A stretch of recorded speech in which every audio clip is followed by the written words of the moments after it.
welcome back to Tyson Taylor. It's your boy Tyson. It's your girl Taylor. It's Mommy. Yeah, so this is our mom. Our mom is gonna be in our video today. So yeah, how y'all doing today? Make sure you like, comment, subscribe, and turn notifications, and share the channel with everyone you know, your friends, family, neighbors, anyone. How y'all doing today? Y'all better be having a good and blessed day. We are all having a good and blessed day. So today we're gonna be reacting to the Flaming Hot Lie Explained by Zach D Films. Anyways, y'all, here we go. How y'all doing? In 2018, a woman by the name of Lynn Greenfield came across an article that made her uncomfortable. It was the story of Richard Montanez, the man who invented Flamin' Hot Cheetos. It was a feel-good story, a poor janitor with $1 billion idea, and Lynn Greenfield could hardly believe what she was reading. Richard was a hero, and not just because he invented Flamin' Hot Cheetos, but because of the inspiration he gave to the millions of people who heard his story. His legacy was a viral sensation, and this made her uncomfortable. You see, Lynn Greenfield isn't just some negative person hating on a good story. She's the real inventor of Flaming Hot Cheetos. Did he copy her? Let's see. After this discovery, Lynn Greenfield contacted Frito-Lay to set the record straight. And this started a chain reaction that led us to where we're at today. But before we go any further, you need to be familiar with Richard's side of the story. And let me warn you, it's heartwarming. In the 1980s, Richard Montanez was a janitor at a Frito-Lay plant outside of Los Angeles.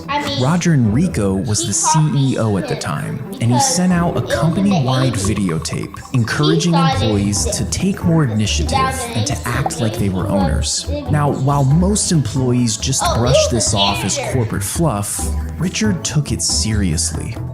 He was at a local grocery store when he found himself studying the Frito-Lay products on the shelves. He noticed they were all plain and lacking real flavor, and that's when the idea hit him. The time had come to do a chip with some heat, some real spice. He snagged some plain Cheetos from the factory, and he and his wife worked to get the perfect mix of spices until he found the ultimate concoction. Richard had created the first Flamin' Hot Cheeto in his own kitchen. He jumped on the phone and called the CEO, Roger Enrico. Now, the secretary was a bit confused by a janitor calling for a CEO, but surprisingly, she sent his call through.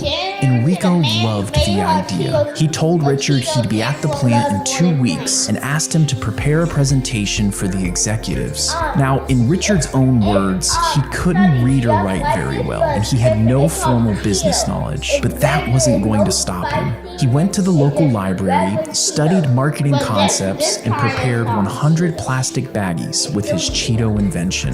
On the day of the presentation, Richard stepped into the boardroom. Here I was, a janitor, speaking to some of the most highly qualified executives in America. The presentation was going much better than he expected, but just as it was about to end, an executive asked him how much market share his invention could get. Now, Richard had no idea what market share meant, so he spread his arms wide and said, How much market share? Richard's invention turned out to be one of the most successful products in Frito-Lay history, making the company billions of dollars. He quickly rose through the ranks, became an executive, and went on to give many public speeches about his story. He has written multiple books and has a feature-length movie coming out about him.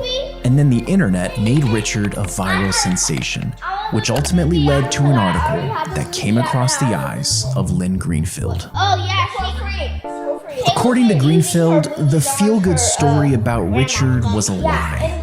She claims that Flamin' Hot Cheetos was her project, so she got in touch with the company's legal team and let them know what was happening. This triggered a company investigation, which concluded with Frito-Lay making this statement. Oh, okay. This is another ad. Okay. Never before.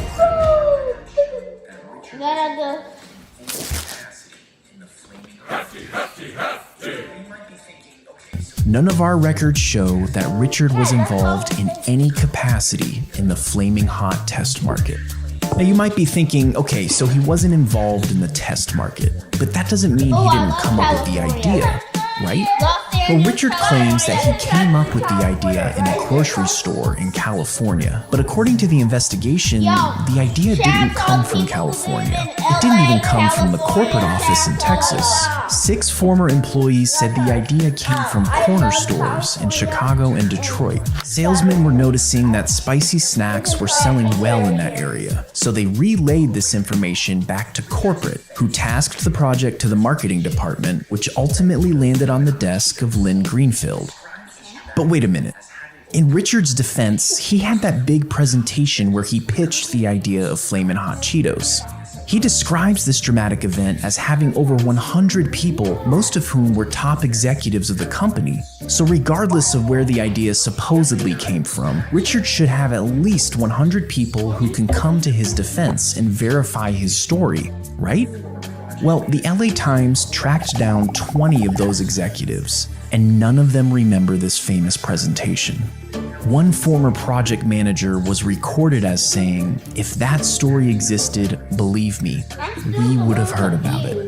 Now, for the sake of the argument, let's assume that these 20 individuals just have terrible memories. Maybe this presentation did happen, but Richard exaggerated a little, making it seem more dramatic than it actually was. I mean, the man was writing books and giving speeches. It's understandable that he might fluff this up a little. And besides, Richard still has a very important card up his sleeve: the man who first believed in him.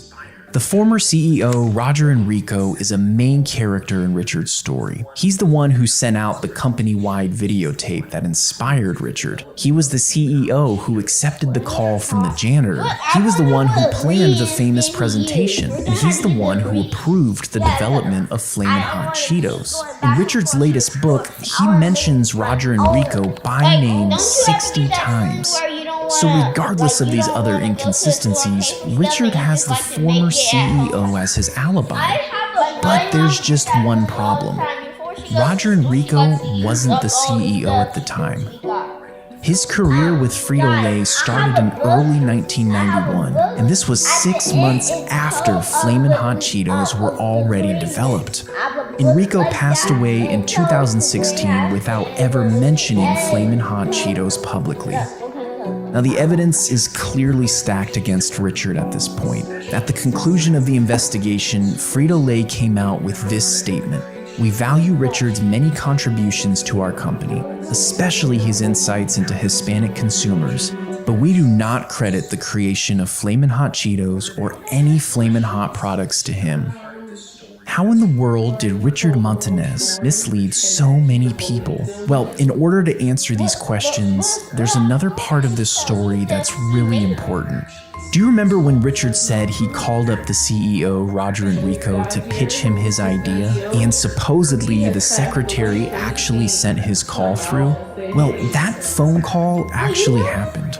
This is that secretary. Her name is Patty, and she vividly remembers Richard calling, but she says this happened in 1993, after Flamin' Hot Cheetos were already on the shelves. So if that were the case, if Flamin' Hot Cheetos were already developed, then what was that phone call about?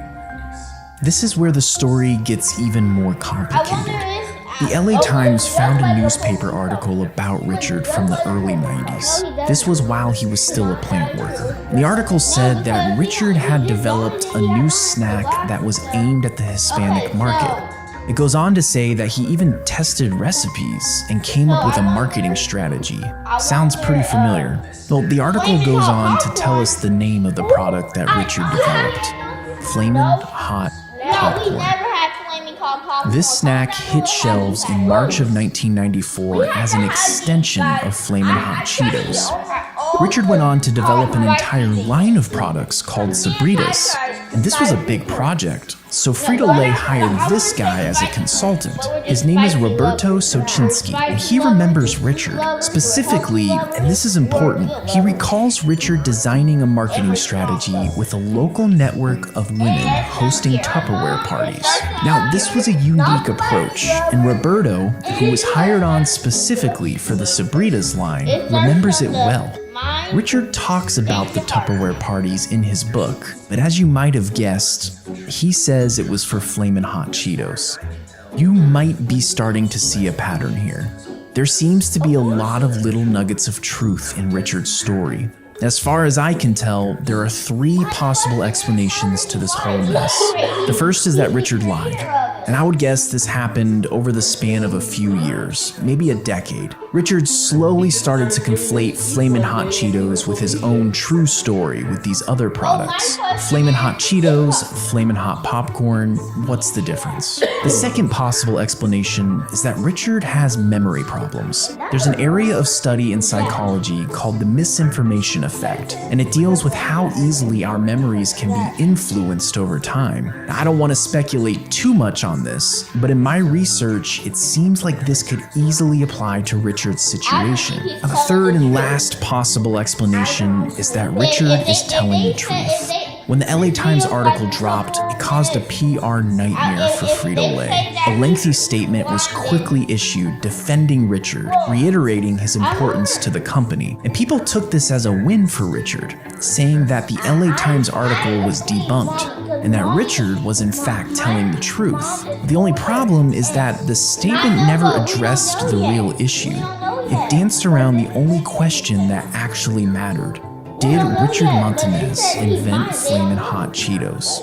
Additionally, Frito-Lay never raised any issues with the LA Times article. They never asked for corrections or amendments. But regardless, maybe this entire investigation was rigged against Richard. Maybe he did in fact invent Flaming Hot Cheetos. After all, the man is a genius. I'm a genius. A, B, C, D. A, B, C, D. In the morning, brush your teeth. In the morning, brush your teeth. E, F, G, H. E, F. Okay, that was the end of the video. Before we leave the video, I'm just gonna search up, guys, who invented Hot Cheetos? If they say Richard, then I'm gonna really believe it. Hey guys, Wait, let me search it up. I want to show you guys something. What I want to say is, I think he's lying. Cause Taylor, you don't know yet. Let's just see.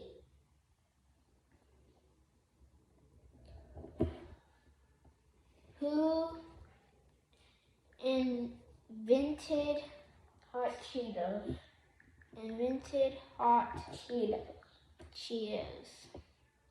It's Richard Martinez. Oh, wait.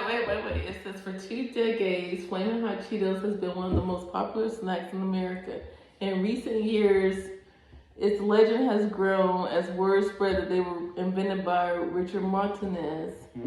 But they didn't say anything else.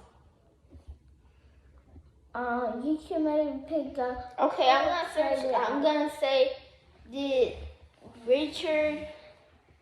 God. What's his last name? Martinez. I was so shocked. We've got Cheetos, yeah, here we go. It's the same thing. Okay, let's see. Did Richard lie about Hot Cheetos? We have interviewed multiple personnel who were involved in the test market, and all of them indicate that Richard was not involved in any capacity in the test market. That doesn't mean we don't celebrate Richard. The statement continued, but the facts do not support the urban legend. Yeah. Well, we gotta look. It's videos. So maybe we can watch that video in the next video and see if he's lying or not. Yeah, we probably need to do additional research about this, guys, and we'll get back to you. So, guys, in the next video, probably will be today or tomorrow, I will make sure I do a lot of research on the videos. Peace.